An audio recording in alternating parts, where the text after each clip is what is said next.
बिस्मिल्लाहिर्रहमानिर्रहीम। शुरू अल्लाह के नाम से जो बड़ा मेहरबान और निहायत रहम करने वाला है। अस्सलामुअलैकुम, welcome back to my channel. आज मैं आप लोगों को मज़ेदार सी खजूर और इमली से बनने वाली चटनी बताऊंगी। रमज़ान में बहुत ही यम्मी लगती है, पकौड़ों दही बड़े चाट के साथ बहुत ही काम आने वाली है। यहाँ मैंने 1 कप से थोड़ा ज़्यादा इमली को 2 घंटे भिगो के गर्म पानी में रखा हुआ था। तो देखिए इंतहाई सॉफ्ट हो गई है, या हाथ लगाने से भी इसके बीज निकल आएंगे।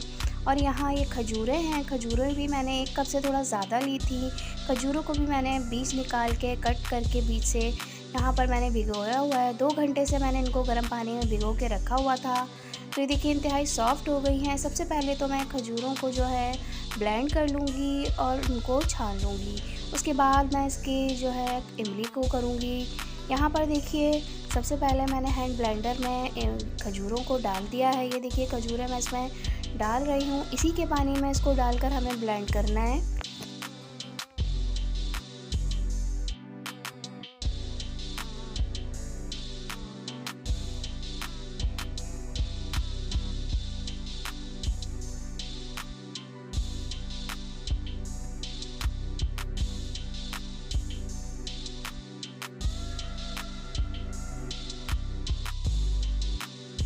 तो ये देखिए मैं इसको हैंड ब्लेंडर से अच्छी तरह से ब्लेंड कर लूँगी और ये मैंने ब्लेंड कर ली है।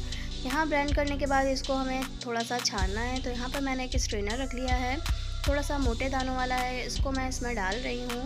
ये देखिए तमाम मैं इसमें डाल दूँगी जितना भी हमने खजूर का पल्प तैयार करके रखा है। तो ये मैं इसमें डाल दूँगी ताकि जो है जो छिलके वगैरह होते हैं वाज़-औक़ात वो निकल आए। तो देखिए उनको हमें नहीं ज़रूरत, वो हमें हटाना है वरना वो अच्छे नहीं लगेंगे चटनी में। तो यहाँ मैं अच्छी तरह से मैंने थोड़ा पानी डाल के इसको छान रही हूँ। तो ये देखिए अच्छी तरह से मुझे इसको छानना है। तो यहाँ पर ये देखिए इसका तमाम जो है मैं इस तरह से छानने के बाद यहाँ पर ये जो इसका लास्ट में निकलता है, थोड़े से ये हार्ड होते हैं छिलके, तो ये मैं हटा दूँगी। तो अब इनको हटाना है हमें, बस ये हो गया है।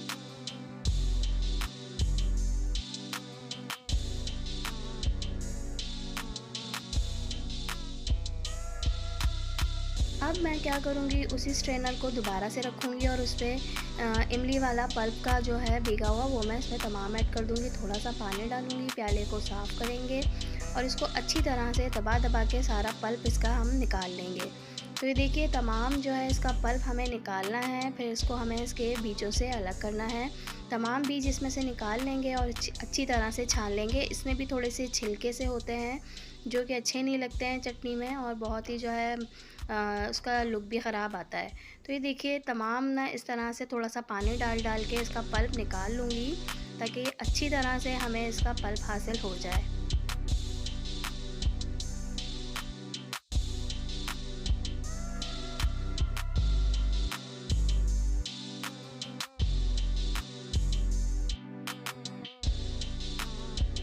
तो ये देखिए तमाम पल्प हमने यहाँ पर इसको छान लिया है अच्छी तरीके से। अब क्या करूँगी, यहाँ पर मैंने एक पैन लिया है, खुला बर्तन ले लें आप, उसमें जो है इसको तमाम पल्प को डाल देना है। तो ये देखिए तमाम पल्प मैं इसमें डाल रही हूँ। इसको हमें स्लो फ्लेम पर पकाना है। तो ये देखिए इसको अच्छी तरह से हम पकाएंगे ताकि जो है ये थोड़ा सा गाढ़ा भी हो जाए और इसमें जो पानी डाला है वो हमें थोड़ा सा सुखाना है। तो देखिए मुस्तकिल मैं इसको अच्छी तरह से चलाती रहूँगी ताकि नीचे चिपके ना। तो अच्छी तरह से इसको चलाते चलाते अब मैं क्या करूँगी, यहाँ पर मैंने ये गुड़ है, तकरीबन ये 1 कप से थोड़ा ज़्यादा गुड़ है, ये मैं इसमें ऐड कर रही हूँ। गुड़ से बहुत ही मज़े का इसका फ्लेवर हो जाता है, तो कोशिश कीजिएगा कि आप भी गुड़ ऐड कीजिए। यहाँ पर मैंने तकरीबन हाफ़ टी स्पून नमक ऐड किया है। यहाँ पर अदरक पाउडर है, ये भी हाफ़ टेबल स्पून इसमें ऐड कर रही हूँ। ये काला नमक है, ये भी हाफ़ टी स्पून इसमें ऐड कर रही हूँ। ज़ीरा पाउडर है हाफ़ टी स्पून, वो मैंने इसमें डाल दिया है। चिली पाउडर है हाफ़ टी स्पून, वो भी मैंने इसमें ऐड कर दिया है। तो ये देखिए तमाम चीज़ों को मैं इसमें डाल के अच्छी तरह से अब इसको मिक्स करती जाऊंगी और इसको पकाती जाऊंगी। तो ये देखिए तकरीबन ये थोड़ी सी गाढ़ी होना शुरू हो गई है, बहुत अच्छी सी गाढ़ी हो गई है।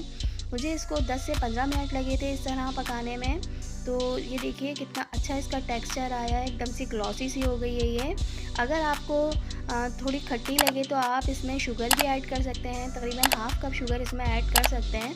तो मुझे ये बिल्कुल सही लग रही थी और क्योंकि इसमें खजूरें भी थी, खजूरें भी मीठी होती हैं। तो ये देखिए मज़ेदार सी इमली और खजूर की चटनी इंतहाई लज़ीज़ और सेहत बख्श बिल्कुल तैयार है, नुकसान भी नहीं देती है और ये बहुत ही फ़ेवरेट होती है बच्चों की। ज़रूर बनाइएगा और ज़रूर बना के रख लीजिएगा रमज़ान से पहले, ये बहुत काम आने वाली चटनी है।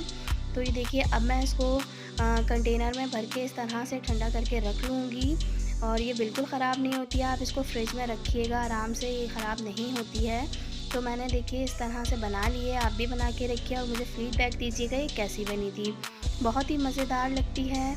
अगर आप मेरे चैनल पर न्यू हैं तो मेरे चैनल को सब्सक्राइब कर दीजिए, लाइक कर दीजिए और एक प्यारा सा कमेंट भी कर दीजिए।